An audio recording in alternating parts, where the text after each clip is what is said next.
Muy bien. Veo que todavía no estamos completos, pero voy a iniciar por cuestiones de tiempo. Entonces, voy a dar unos avisos. El día de mañana no creo poder verlos para darles clase porque voy a estar como evaluador de los proyectos de desarrollo sustentable.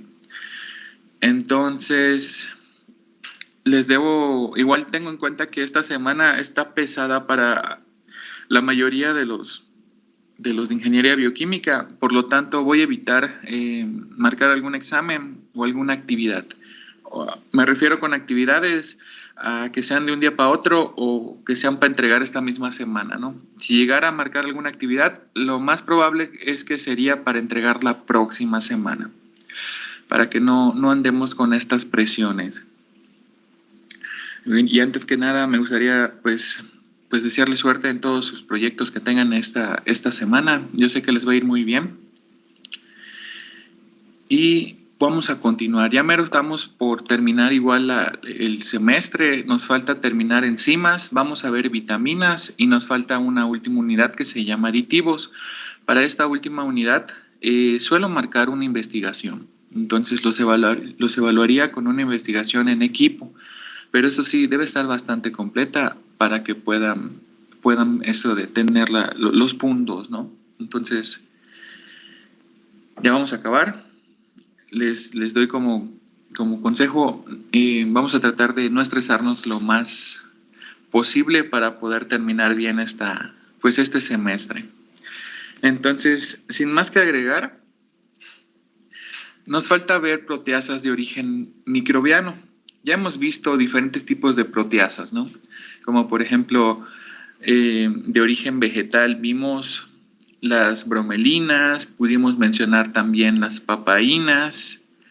De origen animal vimos diferentes tipos de proteasas, como lo era la pepsina, la quimiosina, que normalmente la podemos extraer en órganos de animales y normalmente la utilizamos para obtener derivados de la leche, ¿no? Por último, nos falta igual esto de ver cuáles son las proteasas que ofrece pues los microorganismos. Se sabe que de todas las proteasas, las que producen los microorganismos son las de mayor importancia comercial y esto se debe principalmente a que como estos microorganismos tienen la capacidad de poder producirlas extracelularmente, no siempre se necesita lisar la pared celular para poder obtener ese licuado de la célula interna para poder liberar las enzimas, como pasa en los otros dos, en este caso en los vegetales y en los animales. Los microbios, los microbios tienen esta característica, que se les enriquece el medio de cultivo para favorecer la inducción de los genes que codifican para la producción de ciertas enzimas. Entonces, es algo de lo más sencillo, comparándolo con las otras dos plataformas, ¿no? Que son los vegetales y que son los animales. Aquí el detalle es tener en cuenta que para poder ¿cómo decirlo? Producir estas proteasas, lo que hay que tener en cuenta es que se necesitan diferentes instrumentos, como lo pudieran ser bioreactores. Estos bioreactores deben estar súper estandarizados. ¿Por qué? Porque al mínimo cambio de un aspa no esté proporcionando el oxígeno necesario al microorganismo o que haya frío, que haya bajado la temperatura, hablando de temperatura ambiental, o simplemente que haya una luz cerca del bioreactor, esto puede influir muchísimo en la producción de la enzima que se quiera producir, ¿no? Sobre todo producir a escala en masa. Se los digo por experiencia, los microorganismos, cuando los estamos cultivando para obtener diferentes tipos de enzimas con impacto, ya sea alimenticio o ambiental, se ponen muy, muy, muy delicados. Y esto, quién sabe a qué se deba. Es algo, lo podemos relacionar con que no es lo mismo em, darles las condiciones en un matraz que darles en un matraz de 50 mililitros, de 100 mililitros, que darles las condiciones en un bioreactor de 100, 150 litros. Entonces, ahí está la principal explicación, ¿no? Que se necesita escalonar. Tal vez nos pueda dar la producción de ciertas enzimas a nivel matraz, pero no nos la pueda dar a niveles escalonados, ¿no? Más grandes. Entonces, normalmente estas proteasas las podemos ver en la formulación de detergentes. Hubo una moda hace unos años, me parece, que bueno, se veía en redes videos en donde personas que no tenían conocimiento, pues trataban de meterse las cápsulas de detergente con las que se lava la ropa a la boca, ¿no? Que se las comían. Y esto es uno de los principales errores que tienen las personas, ¿no? Que empiezan a comer ciertas cosas que no son usadas ni diseñadas para eso mismo. Al hablar de proteasas de origen microbiano, estamos hablando de proteasas sumamente fuertes, sumamente reactivas, sumamente específicas, ¿no? Perdón, no tan específicas. Entonces, ¿qué es lo que haría una proteasa en el tracto digestivo? Primero que nada, trataría de irritar la mucosa y después de eso pudiera estar causando algunas úlceras, sin decir que pudiera haber daño total del tejido endogástrico por la acción de estas. Entonces, teniendo en cuenta esto, por eso son de mayor importancia, ¿no? Son tan inespecíficas que en el área de los detergentes se pueden utilizar libremente. ¿Por qué? Porque pues acabarían con cualquier tipo de mancha. Teniendo en cuenta esto, pues se sabe que los microorganismos no de la nada empiezan a generar proteasas. Las generan principalmente porque es una fuente lo utilizan como fuente principalmente de obtención de energía, ¿no? En este caso, hablando de proteasas, estamos hablando que van a obtener ¿qué tipo de macronutriente?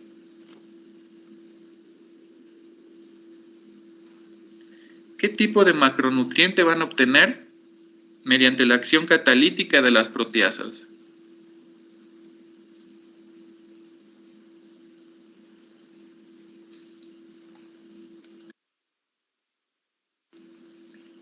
Rodolfo, ¿qué se te ocurre?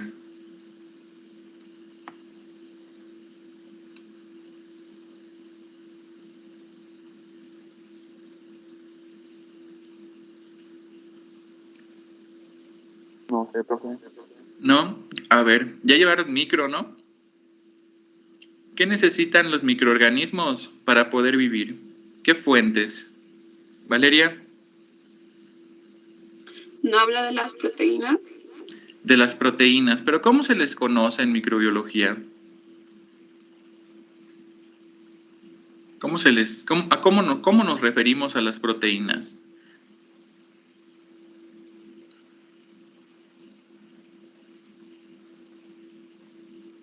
Nosotros como organismos más complejos podemos consumir proteínas sin problema. ¿Por qué? Porque tenemos una batería de enzimas en el estómago, además de la acción del ácido clorhídrico, para poder romperlas en sus bloques estructurales, que son aminoácidos, y poder absorberlas para poder volver a formar otros tipos de cadenas, otros tipos de proteínas, ¿no? En el caso de los microorganismos pasa algo diferente. Ellos no tienen un sistema digestivo. Ellos usan diferentes tipos de enzimas para poder absorber los nutrientes. Entonces, vamos a mezclarlo un poco con la microbiología, ¿no? Para poder hacer un medio de cultivo, ¿qué necesitamos? ¿Qué necesitamos aplicar o agregar?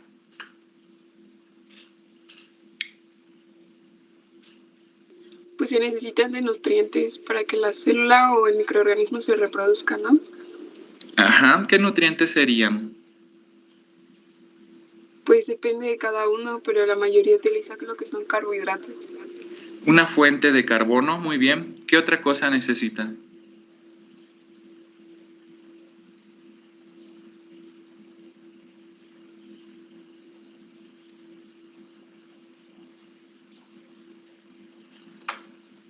Los medios enriquecidos normalmente llevan fuente de carbono, llevan extracto de levadura, puede ser peptona de carne, que esos dos compuestos se les conoce como fuente de nitrógeno.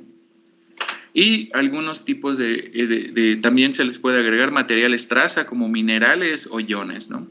Entonces, los microorganismos pues tienden a producir estas proteasas para poder absorber proteína como fuente de nitrógeno del medio. Se sabe que son extracelulares, pero esto no es en general.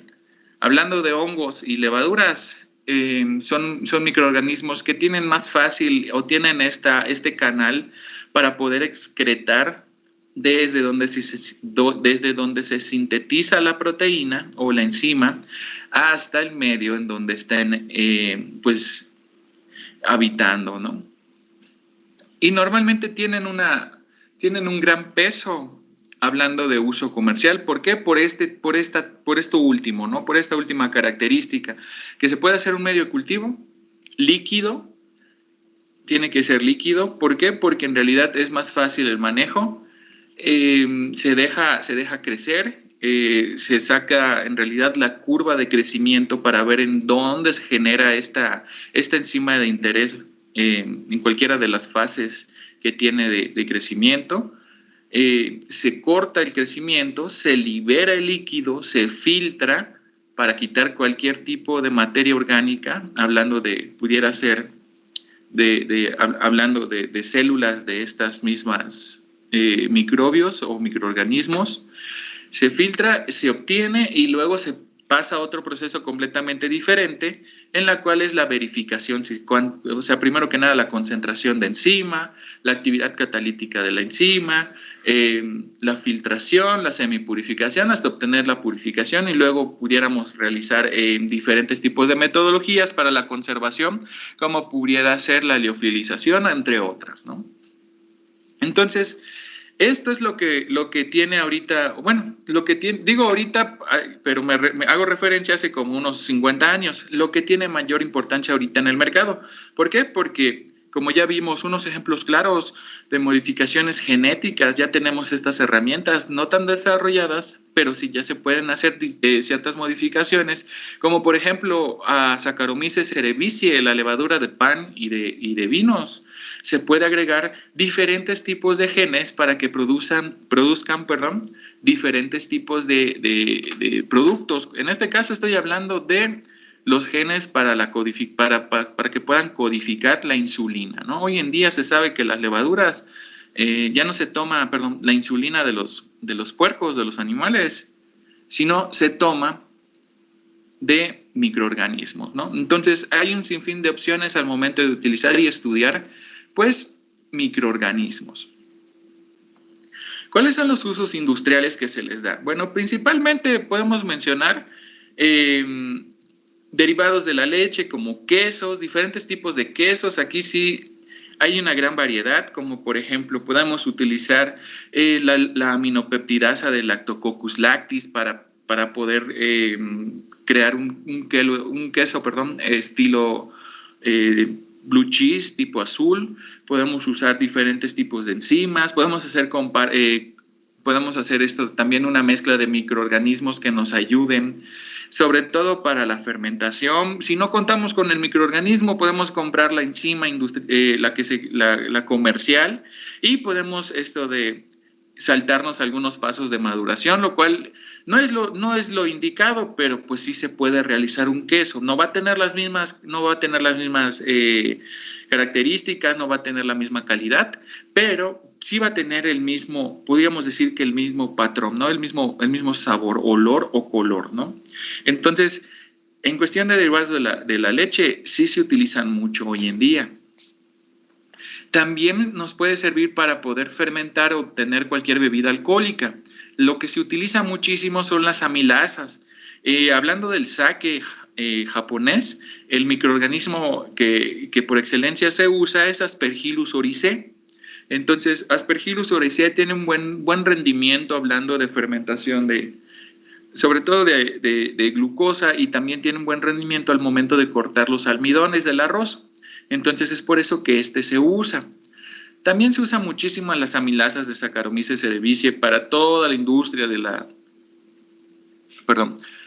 la panificación, ¿no?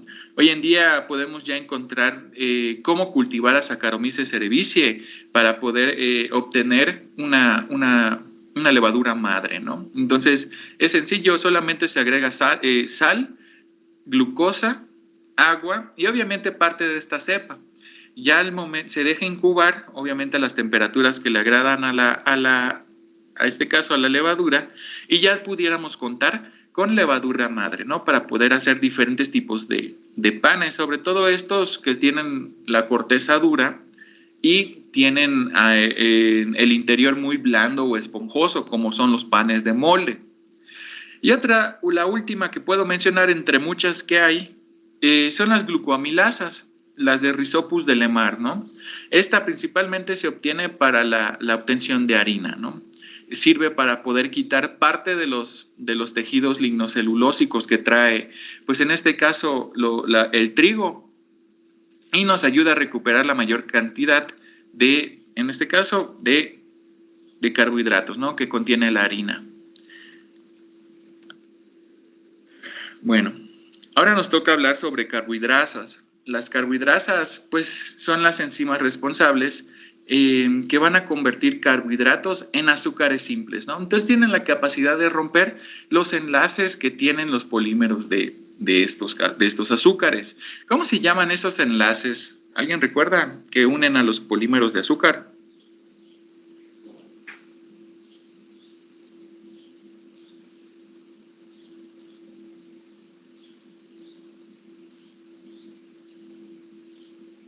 ¿Qué nombre tendrán? Jorge Luis, ¿te acuerdas?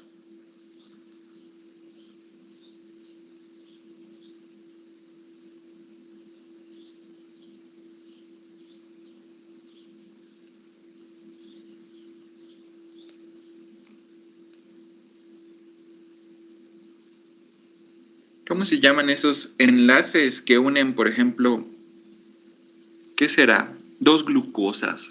¿Qué nombre tienen? Valeria. Los enlaces glucosídicos, profe. Muy bien, son enlaces glucosídicos, ¿no? Entonces, las carbohidrasas tienden a cortar estos enlaces glucosídicos. Sirven sobre todo para poder hidrolizarlos, ¿no? Ahí está en la diapositiva. Entonces, existen carbohidrasas comerciales de origen vegetal, como son las alfamilasas y las betamilasas, ¿no? También algún tipo de pectinasas. Las alfamilasas y las betamilasas, creo que ya hemos checado el precio de estas enzimas purificadas, ¿no? Que son muy, muy caras, ¿no? Entonces, lo mejor es recurrir a las diferentes fuentes en las cuales conocemos de alimentos que tengan grandes cantidades de estas. Por otra parte, las carbohidrasas comerciales de origen microbiano, podemos mencionar a la inulinasa, la lactasa y algún tipo de invertasa, ¿no? No les presento de origen animal porque hay muy pocas y normalmente se utilizan más estas dos. Entonces, dentro de la gran familia de las carbohidrasas, estas se pueden clasificar según el sustrato a catalizar. Pueden ser amilasas, las glucanasas, las pectinasas y las lactasas, ¿no? Todos estos nombres que tienen, que reciben, es debido al diferente sustrato que van a atacar o que van a catalizar. Entonces, vamos a hablar de las amilasas, ¿no? Las amilasas son una de las enzimas más versátiles y las que más se utilizan hoy en día en la industria. Y esto es sobre todo porque pueden realizar diferentes tipos de corte en polímeros de carbohidratos muy complejos. Entonces, gracias a esto, podemos obtener como producto final glucosas o maltosas. Se sabe que tienen un mecanismo endo y exo, y esto principalmente se refiere a dónde van a cortar. Si cortan adentro, se cortan afuera. La alfamilasa, en este caso la alfamilasa es una endohidrolasa, tiende a realizar el corte sobre enlaces internos. Y aquí hay algo interesante, ¿no? Es aleatorio. Entonces, el objetivo que busca son los enlaces alfa 1, 4. Sobre todo de la amilosa y de la amilopectina. Entonces, al momento de cortar a la amilosa y a la amilopectina, lo que vamos a obtener van a ser dextrinas de 10 a 20 unidades de glucosa. Luego tenemos a la beta-amilasa, ¿no?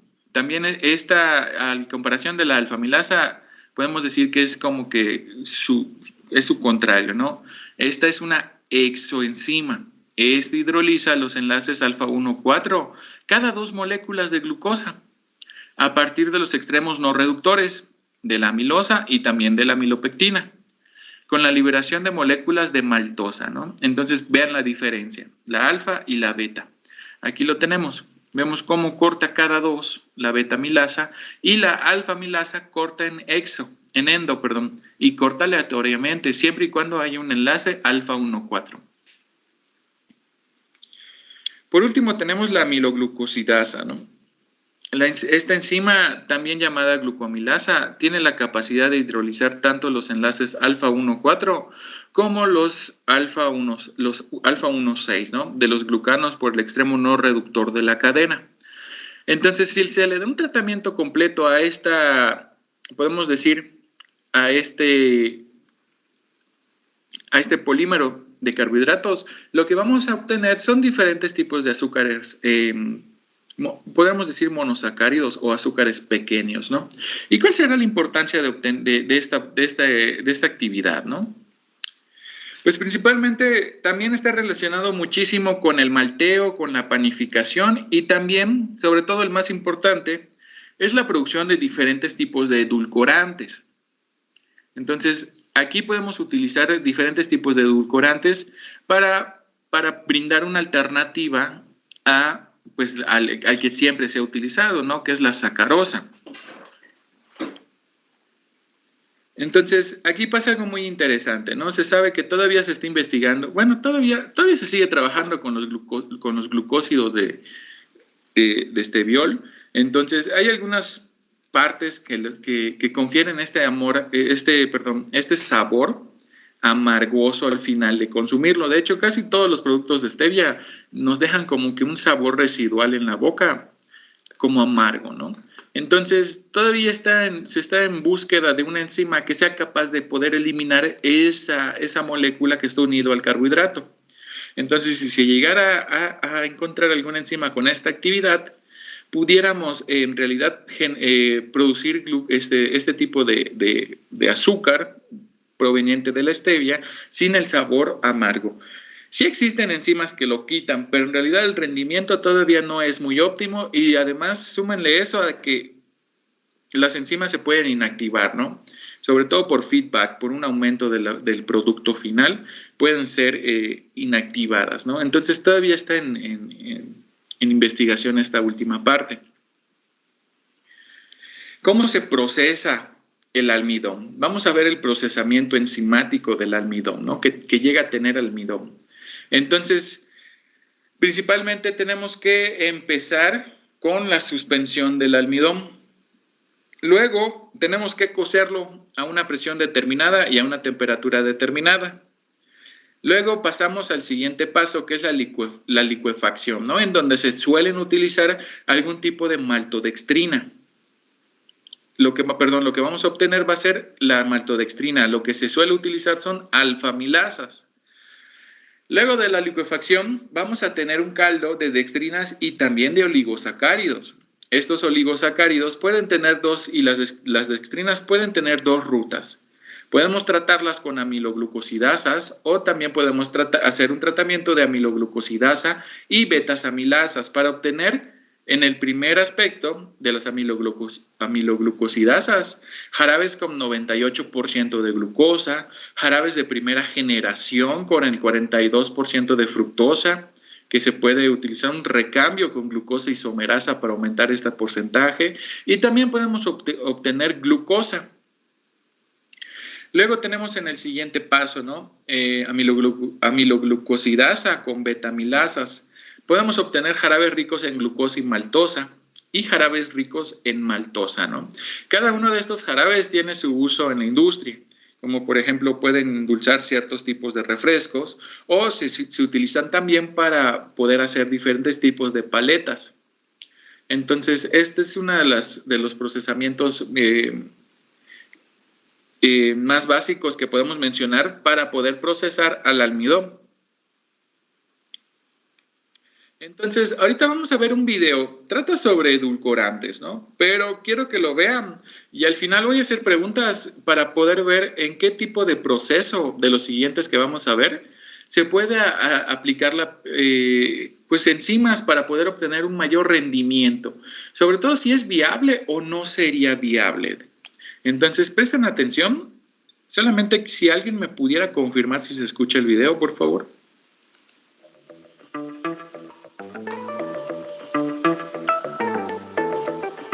¿Se escucha? Sí, profe. Sí, profe. Muy bien, muchas gracias. Voy a apagar el micrófono y le doy.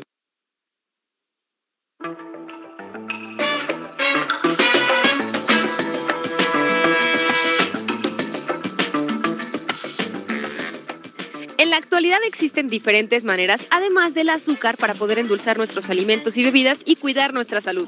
Y muchos de estos productos provienen de fuentes naturales, como la planta de stevia. Así que, ¿qué estamos esperando? No se separen de sus asientos porque vamos a comenzar. Esto es de todo.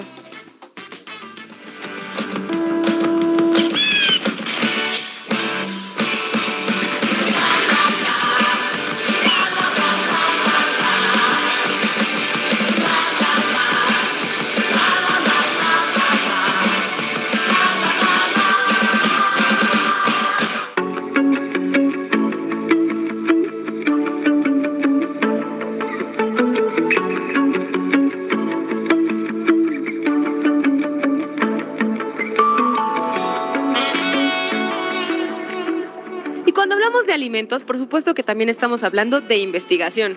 Edu, explícanos cómo involucran ustedes la parte de la investigación y el desarrollo, e incluso tienen varias patentes ya, en todo este proceso para crear los edulcorantes. Sí, muchas gracias a ustedes por la invitación. Son bienvenidos a la planta de Medco. Medco es una empresa que lleva más de 25 años en el mercado de endulzantes. Somos pioneros en el tema. Esto es porque realmente tenemos un muy buen equipo de investigación y desarrollo, de aplicaciones, alianzas estratégicas que nos llevan a crear productos a la medida del consumidor. Como decías, tenemos 5 patentes otorgadas, 3 en proceso. Todas nuestras patentes hablan de soluciones endulzantes. Esto quiere decir que trabajamos desde la materia prima, como en el caso del stevia, que les platicaremos más en un momento, y hacemos diferentes mezclas para crear productos que no solo lleguen al consumidor, sino también a los clientes en materia industrial. Entonces, muchos de los productos que ven en el mercado no solamente son directos de los que nosotros ofrecemos, sino también en muchos productos estamos indirectamente en el ingrediente. Gran parte de los endulzantes nacen en esta fábrica, todos nuestros productos son fabricados aquí, todos son 100% mexicanos, toda nuestra mano de obra es mexicana, intentamos que la materia prima y los insumos también lo sean y eso nos lleva a crear productos que son sanos, innovadores y que generalmente van al bienestar del país.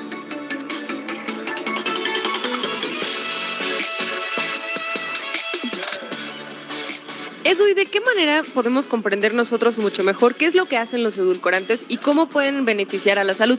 Sí, lo más importante es la calidad de los productos y la inocuidad de los mismos, que esto es que no haga daño al consumidor. La planta cuenta con certificaciones desde seguridad alimentaria, que es FSC 22000, contamos con certificación orgánica, 2 tipos de certificación kosher, ISO 14000 que es ambiental y este año estamos trabajando fuertemente en la última versión de ISO 9000 para el tema de calidad, tanto en la planta como en las oficinas. Entonces, eso nos lleva a que los productos mantengan una calidad de inocuidad y sean seguros para el consumidor.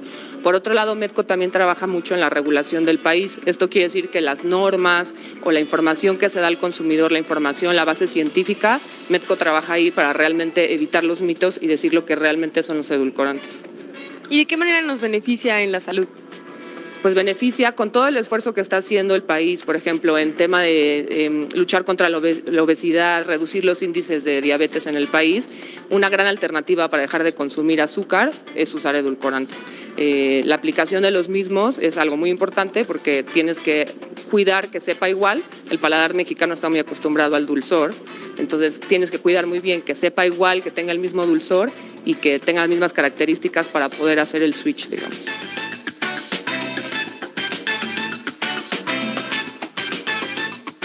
Lo que más orgullo nos da a nosotros es que somos una empresa 100% mexicana y que toda la gente aquí, pues como buenos mexicanos, trabajamos mucho para que todo salga adelante y nuestras exportaciones también nos ayudan a llevar el nombre de México en alto en el mundo. Muchas gracias, Edu. A ti, muchas gracias.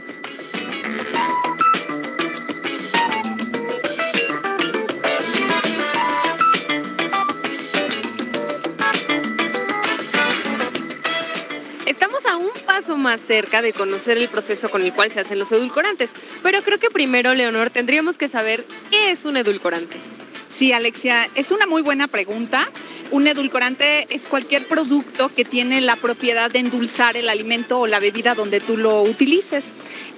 Allá afuera mucha gente piensa que los edulcorantes son malos para la salud. La verdad es que hoy por hoy sabemos que son una excelente alternativa si tú necesitas reducir el consumo de azúcar por una condición de salud, de diabetes o de sobrepeso o simplemente por prevención. ¿Y de dónde se obtienen los edulcorantes?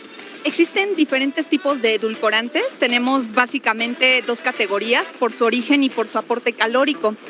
Los edulcorantes más populares en el mercado que contribuyen a toda esta promoción de la salud son los edulcorantes no calóricos de alta intensidad y estos pueden provenir de diferentes fuentes. El más popular hoy en día es la stevia. La stevia es una planta originaria de Paraguay y Brasil. De esa planta se obtienen extractos que se encuentran presentes en las hojas de la planta y que tienen la característica de endulzar el alimento donde tú los usas, pero no tienen las calorías que el azúcar tiene y, bueno, te ayudan precisamente a controlar tu peso. ¿Qué quiere decir que son no calóricos de alta intensidad? Porque no te aportan calorías como el azúcar, y son de alta intensidad porque la característica que estos tienen es que endulzan mucho más que el azúcar. Y como endulzan muchísimo más, Alexia, que el azúcar, tú ocupas cantidades muy pequeñitas. Entonces la dosis de consumo es tan pequeña que realmente no tienen una influencia metabólica. De allí que sean completamente seguros para el consumidor.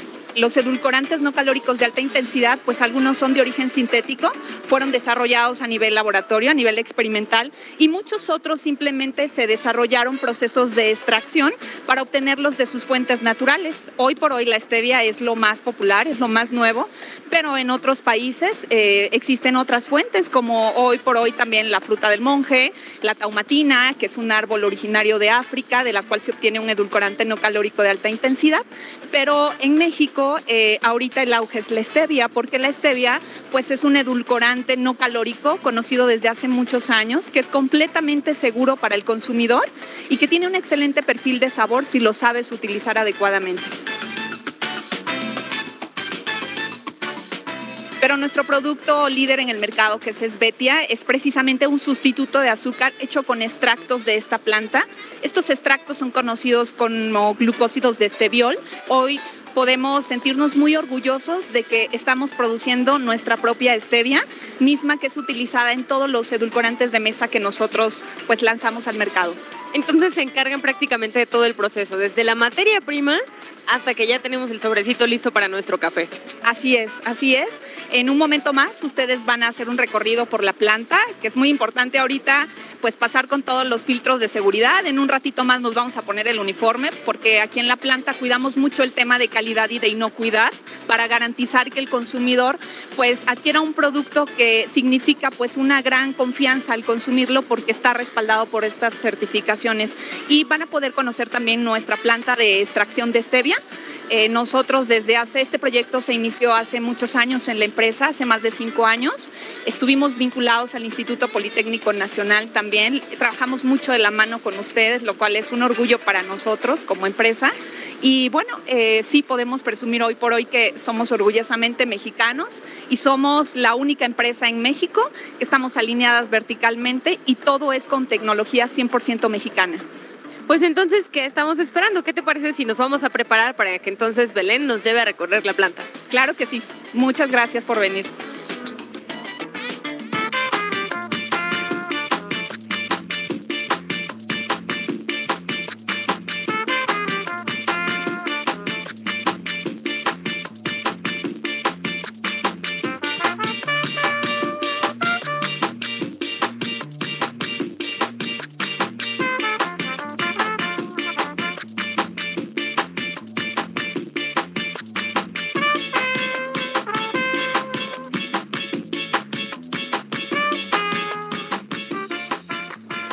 estamos con Belén, justamente ya para conocer ahora sí todo este proceso. Como les dije, este producto proviene de una planta que es la stevia, es de origen natural. Y muéstranos la stevia, Belén. Claro que sí, bienvenidos a Proceso. Esta es la planta de extracción. La hoja de stevia es esta. Esta es la hoja de stevia, la cual le vamos a extraer los glucósidos de steviol, que es el endulzante, marca Metco. ¿De qué manera se le extraen? Aquí la vemos que incluso ya está un poquito seca. Es correcto, la traemos seca de campo y se extraen mediante este tanque de extracción.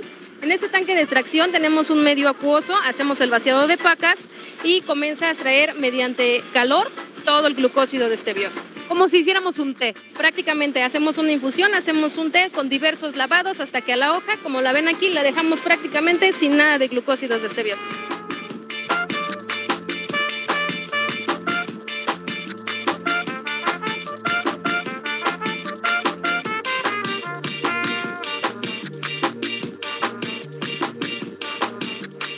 ¿Y como cuántas pacas caben en este tanque? En este tanque caben aproximadamente unas 70 pacas. 70 pacas de hojas, es lo que aprendamos aquí, que es prácticamente 1 tonelada de hoja. De hecho, el tanque como tal es una olla gigante con un sistema de agitación, como si fuera una licuadora, pero sin llegar a trituración. Tiene agua caliente y todo el tiempo se está agitando y después vamos a bajar mediante una prensa en la parte inferior que vamos a mostrarles ahorita y ahí le vamos a retirar todo el caldo que tenemos, el té que le llamamos y quitamos la hoja porque lo que no utilizamos es la hoja, ese sería nuestro residual y lo que vamos a obtener en los glucósidos de steviol va a ser en el té como tal. Entonces, ¿qué te parece si vamos allá abajo para ver todo esto que nos platicas? Acompáñenos.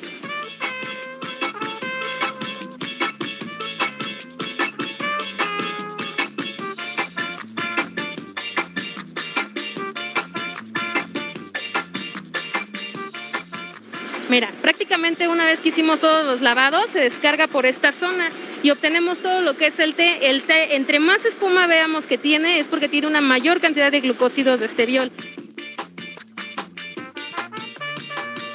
Y la hoja final queda de esta forma. Te la voy a mostrar. Esta es la hoja, prácticamente el residual para nosotros. Esta hoja ya no tiene ningún contenido de glucósidos de steviol y prácticamente la desechamos, con la cual se elabora composta. Lo prácticamente aquí interesante es tener este jugo. Este jugo es el té que vamos a mandar a nuestro siguiente tanque para hacer un proceso de floculación. Entonces vamos para allá para que nos lo muestres. Es correcto, vamos a ver el siguiente proceso que es el de floculación.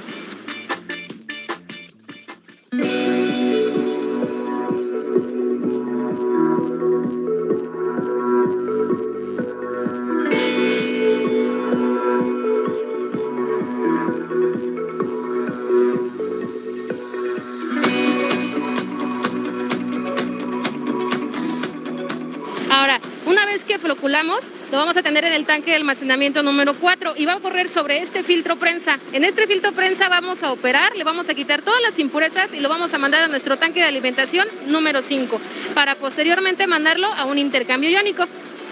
¿Qué es un intercambio iónico? Es un sistema de resinas el cual nos va a ayudar a purificar como tal. Vean nada más el tamaño del filtro que tenemos aquí con nosotros. Todo lo que pasa por ahí seguramente ya parece impecable. Así es, queda completamente puro, queda completamente limpio el extracto para posteriormente mandarlo a un intercambio iónico.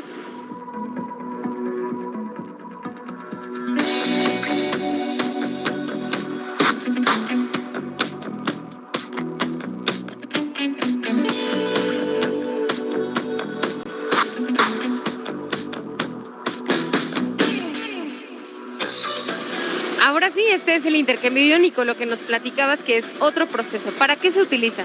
Bien, el intercambio iónico nosotros en Stevia lo utilizamos para purificar y para quitarle un poco de color al producto. Sí, porque si saliera como en el té, pues es un poquito verde, un poquito cafecito, y estamos acostumbrados a ver los productos pues súper claros. Es correcto, para eso es la función de todo este tren de resinas. Bien, una vez que pasamos todo el producto por intercambio iónico y ya lo tenemos purificado, vamos a acudir al área de evaporación para concentración y obtener los mejores glucósidos de steviol.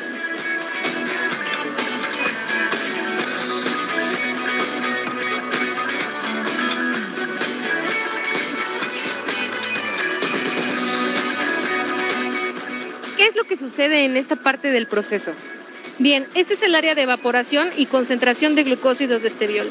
¿Qué pasa aquí? Aquí vamos a ingresar nuestro extracto, nuestro té, en el cual le vamos a retirar toda la parte de agua y vamos a concentrar todo lo que son los glucósidos de esteviol. Todo el dulce se concentra y el agua es eliminada prácticamente del proceso. Y esto sucede por medio de la evaporación. De hecho, aquí podemos ver un poquito cómo hasta están empañados los cristales. Así es, aquí ingresa lo que es un choque de corrientes de calor en el cual hacemos que se concentre todo el dulce por diferentes puntos de evaporación, eliminamos el agua y obtenemos aquí nuestro producto final. ¿Y qué pasa con toda el agua que se elimina?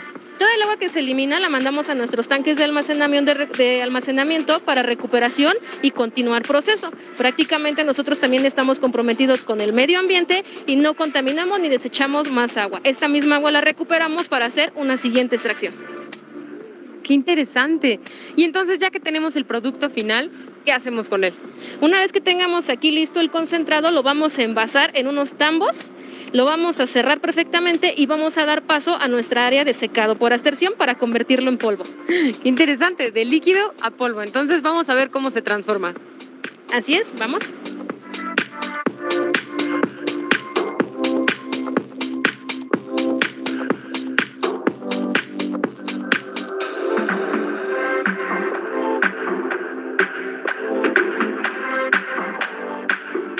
Y ahora en estos tanques es donde prácticamente sucede la magia.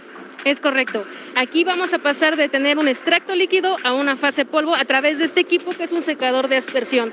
Gotea con una corriente de calor, lo convierte automáticamente en polvo.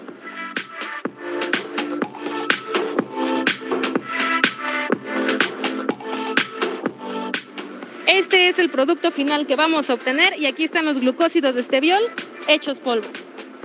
Me parece casi increíble de que vimos la planta así como estaba, casi recién traída del campo, y ahora vemos un polvo totalmente blanco. O sea, el proceso es perfecto. Así es, este es el proceso en el cual obtenemos glucósidos de esteviol y esto es a través del proceso de intercambio iónico. Sin embargo, este es el endulzante, estos son los glucósidos de esteviol, como nos dice Belén, pero así no está en nuestros sobres, esto no es lo que le echamos a nuestro café. No, es correcto, es parte de la formulación de Svetia. Ahorita a continuación veremos la formulación de Svetia.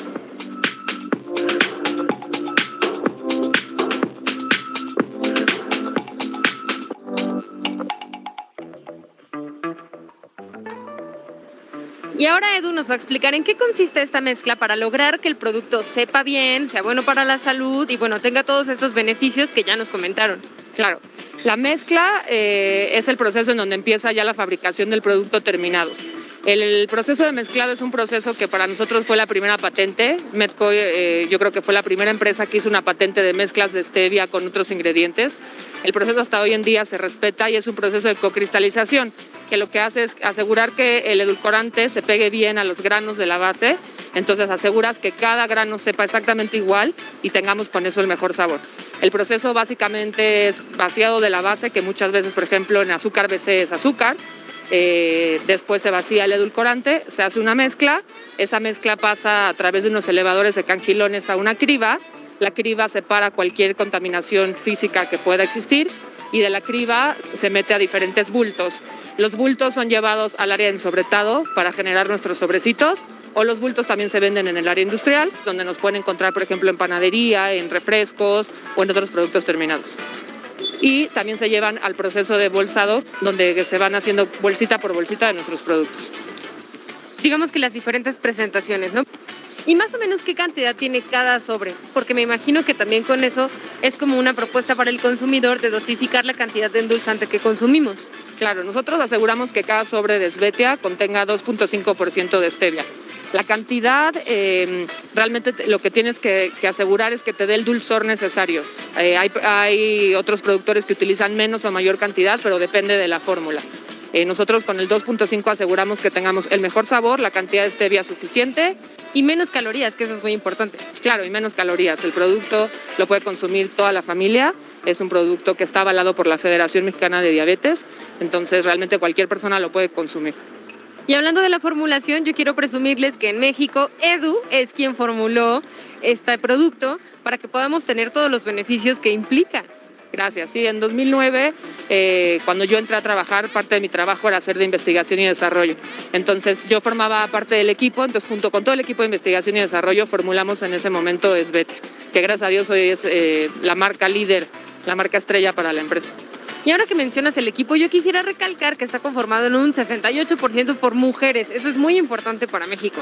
Sí, es correcto. Como vieron más en toda la planta, el 60%, casi el 68%, como tú dices, es prácticamente puras mujeres. En el cuerpo directivo, que somos 8 personas, 5 somos mujeres. Eso lo hemos logrado no específicamente porque busquemos contratar mujeres como tal, sino que Medco es una empresa que se fija más en las capacidades de la gente. No hacemos distinción de edad, género, pues nada. Entonces eso nos ha llevado a tener esa gran variedad. Yo soy un vivo ejemplo de eso. Además, hace que este proyecto sea genuinamente integral, ¿no? Muy bien, le voy a parar aquí porque si no se nos va a acabar la hora. Muy bien, entonces está bastante interesante cómo se utiliza, pues bueno, más bien, ¿cuál es el proceso para poder generar diferentes tipos de edulcorantes? En este caso, pues vimos industrialmente cómo se extrae, en este caso, los estebiósidos los glucósidos de stevia, ¿no? De steviol. Entonces, yo les pregunto aquí antes de terminar y que ya nos podamos ir a otra clase, ¿en qué parte creen del proceso que sería adecuado agregar diferentes tipos de enzimas para poder aumentar el rendimiento o para que otras cosas se les pudiera ocurrir?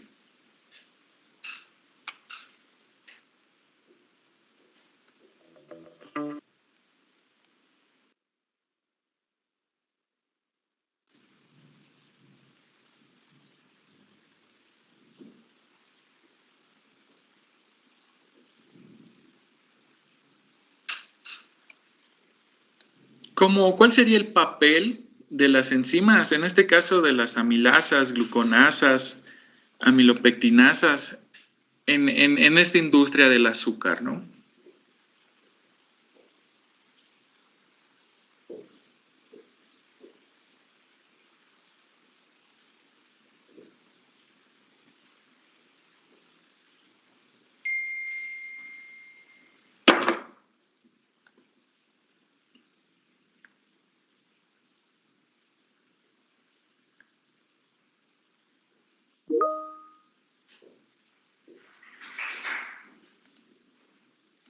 En el intercambio iónico, ¿qué pasa en el intercambio iónico, Gerardo?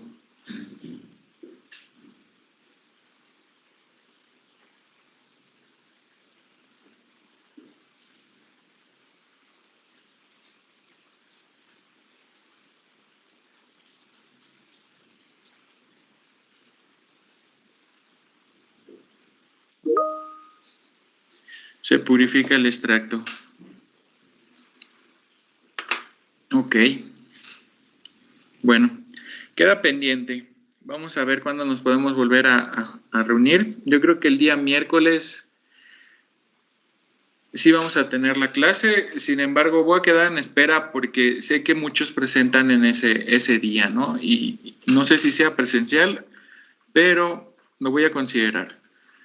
Bueno, chicos, espero que estén muy bien. Les deseo el mejor de los éxitos esta semana. Yo sé que ustedes pueden.